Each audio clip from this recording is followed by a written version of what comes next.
শাশুড়ি বৌমা blog and কিচেনে আপনাদের স্বাগত জানাই। আজকে আমি বানাবো পেঁপে দিয়ে রুই মাছের ঝোল। কেমন করে বানাবো?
পেঁপে কাটা হয়ে গেল, এখন আলু দেবো। আলু কেটে দেবো।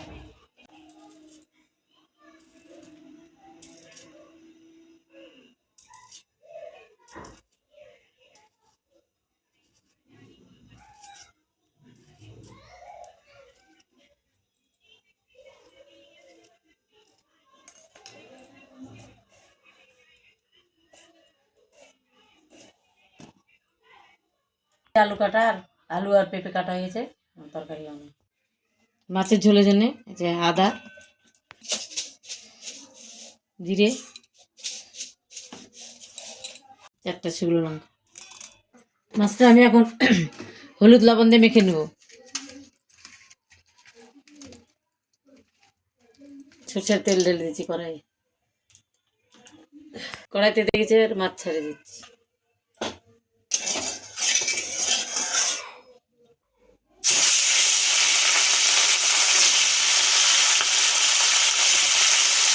মাছ ভাজা হয়ে গেছে, সব মাছ উঠে দেবো। এখন এই তেলে দিয়ে দেবো 5 ফোড়ন সম্বারা,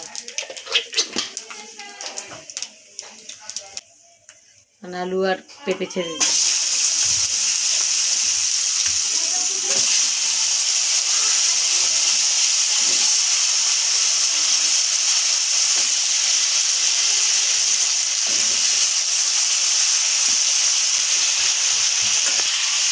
সামান্য একটু লবণ, একটু হলুদ,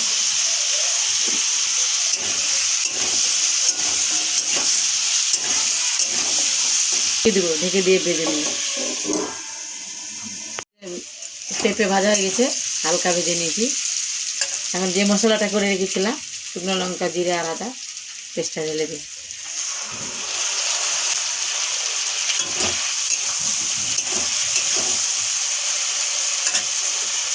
দিয়ে দেবো স্বাদ অনুসারে লবণ, সামান্য হলুদ,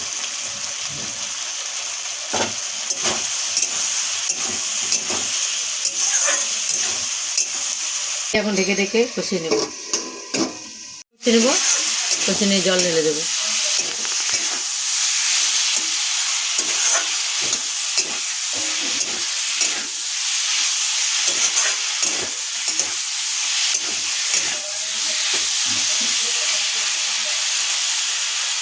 তরকারি কষানো হয়ে গেছে, জল ঢেলে দিলাম।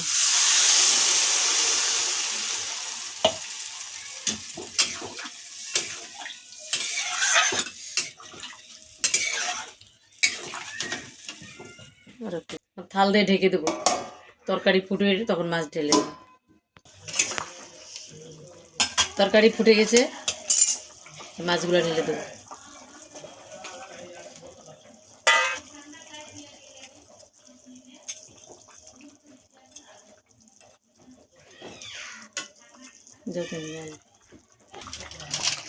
পেঁপে দিয়ে আলুর ঝোল, পেঁপে আলু রুই মাছের ঝোল হয়ে গেছে। এবার সানরাইজ গরম মশলার পাউডার দেব।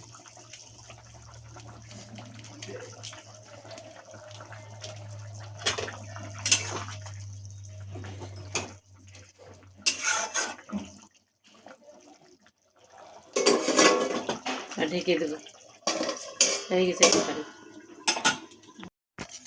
পেঁপে দিয়ে মাছের ঝোল হয়ে গেছে। একটু উঠিয়ে নিই।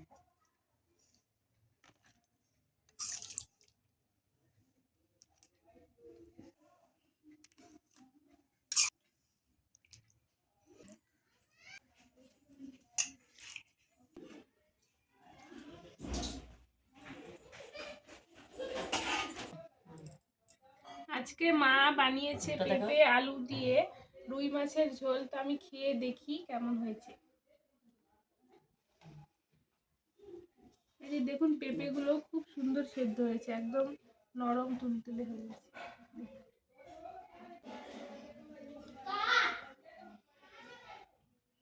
পেঁপে আলুতে রুই মাছের ঝোলটা অনেক সুন্দর হয়েছে।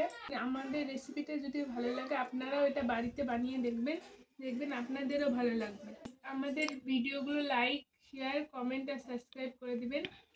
ভিডিওটা এখানেই শেষ করছি, আবার দেখা হবে নতুন কোনো ভিডিও।